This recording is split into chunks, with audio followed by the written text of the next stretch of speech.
Years ago, a game called Crazy Taxi was released in arcades around the world. It was a hit, and it later went on to consoles and sold millions of copies. But now, the developers known as FUNKTRONIC have released a PSVR taxi game called Starbear Taxi. And while the game is heavily inspired by Crazy Taxi, it is also a lot different. So, is Starbear Taxi any good? Starbear Taxi takes place in the future where bears live in the sky. The character you play as, Starbear, is a taxi driver. Though the taxi Starbear drives isn't your typical taxi. It's more like a UFO. You transport bears from one place to another, flying throughout the chunks of land. The game is very arcade-like and doesn't have a story. The goal of the game is to get as many points as you can before time runs out. The game isn't very open. It puts you into a small arena. And once you start a game, you get 1 minute and a bunch of missions start to appear. There are actually a ton of different missions you can do.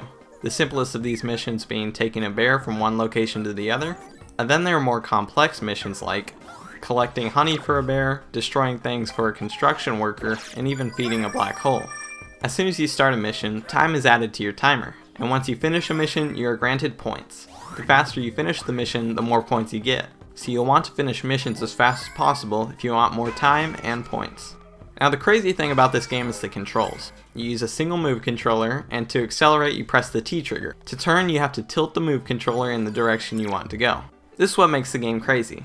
There's a learning curve to the controls, and it plays like nothing I've ever played before. Controlling the acceleration and direction of the ship is challenging, and when you pull it off well, it's very satisfying. Another thing that makes the game even more challenging is the enemies. Every once in a while an enemy will spawn, and they don't come unarmed.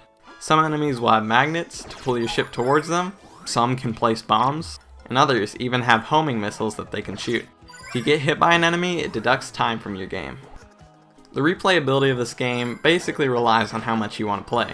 If you're into going for high scores, you might be busy for a while. If you're not into that, you'll only get a little bit of enjoyment out of it, as most of the fun comes with getting the highest score possible, and there is a leaderboard, so you can see where you rank amongst your friends.